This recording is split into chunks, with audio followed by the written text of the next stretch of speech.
ശശി തരൂരിന്റെ ഒരു വീഡിയോ കണ്ടിട്ട് എനിക്ക് ഭയങ്കര ഇഷ്ടപ്പെട്ടിട്ട് പ്രചോദനം ഉൾക്കൊണ്ടിട്ടാട്ടോ ഞാൻ ഈ വീഡിയോ എടുക്കുന്നത്. അതിൽ അദ്ദേഹം പ്രയോഗിക്കുന്ന ഭാഷയും അദ്ദേഹം പറയുന്ന രീതിയൊക്കെ എനിക്ക് ഭയങ്കരമായിട്ട് ഇഷ്ടപ്പെട്ടു.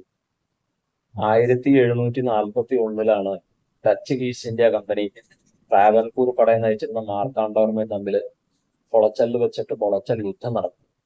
അപ്പൊ യുദ്ധം തുടങ്ങുന്ന സമയത്തൊക്കെ ഡച്ച് ഈസ്റ്റ് ഇന്ത്യ കമ്പനി വിചാരിച്ചിരുന്നു ഈ മാർത്താണ്ഡവർമ്മയുടെ പടയനൊക്കെ നിസ്സാരമായിട്ട് തോൽപ്പിച്ച് കളയാൻ. പക്ഷെ ശശി തരൂർ ആ വീഡിയോയിൽ പറയുന്ന പോലെ റൗണ്ട്ലി ഡിഫീറ്റഡ് ആയിരുന്നു. അതായത് ഡച്ച് ഈസ്റ്റ് ഇന്ത്യ കമ്പനിക്ക് ഒരു പഴുതും കൊടുക്കാതെയാണ് മാർത്താണ്ഡവർമ്മ അവരെ പൂർണ്ണമായിട്ട് നാമാവശേഷമാക്കി കളഞ്ഞത്.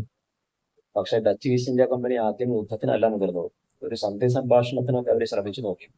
അതായത് ഡച്ച് ഈസ്റ്റ് ഇന്ത്യ കമ്പനി ഇവിടെ വന്ന സമയത്ത് അവർക്ക് മനസ്സിലായി ഇവിടുന്ന് ഒരുപാട് സാധനങ്ങൾ യൂറോപ്പിലേക്ക് എത്തിക്കാനുള്ള സാധ്യതകളുണ്ട്, പ്രത്യേകിച്ച് കുരുമുളക് പോലെയുള്ള സാധനങ്ങളൊക്കെ. പക്ഷെ മാർത്താണ്ഡവർമ്മ ഒരു കാരണവശാലും എത്തിച്ചില്ല. അതുകൊണ്ട് തന്നെയാണ് അവർ യുദ്ധത്തിന് മുതിർന്നത്. പക്ഷെ രസകരമായിട്ടുള്ള കാര്യം എന്താണെന്ന് വെച്ച് കഴിഞ്ഞാൽ ഈ ഡച്ച് ഈസ്റ്റ് ഇന്ത്യ കമ്പനിയുടെ നേതൃത്വം കൊടുത്ത അതിന് യുദ്ധത്തിന് നേതൃത്വം കൊടുത്തിരുന്ന അഡ്മിറൽ ഉസ്റ്റേഷ്യസ് ഡെലനോ എന്ന് പറഞ്ഞ ആള് ഈ യുദ്ധം തോറ്റതിന് ശേഷം മാർത്താണ്ഡവർമ്മയുടെ പടയിൽ ചേരുകയും അദ്ദേഹം പിന്നീട് ഒരു ക്യാപ്റ്റനായി മാറുകയൊക്കെ ചെയ്തു. എന്തൊരു രസകരമായിട്ടുള്ളൊരു കാര്യമാണല്ലോ അതായത് വിചിത്രമായിട്ടുള്ളൊരു കാര്യമാണ്. അതായത് ഓപ്പോസിഷനിൽ നിൽക്കുന്ന ഒരാൾ ഇപ്പുറത്ത് വന്ന് ചേർന്നിട്ട് ക്യാപ്റ്റനായി മാറുക ആ പടയുടെ. ഒന്ന് ആലോചിച്ച് നോക്കും. പിന്നീട് ആ ഡെലനോയ് ഇവിടെ വെച്ച് തന്നെയാണ് മരിച്ചത്. അതും ഒരു രസകരമായിട്ടൊരു കാര്യമാണ്. അപ്പൊ ഈ ഒരു കൊച്ചു കാര്യം നിങ്ങളുടെ മുന്നിലേക്ക് എത്തിക്കാമെന്ന് ഞാൻ വിചാരിച്ചു.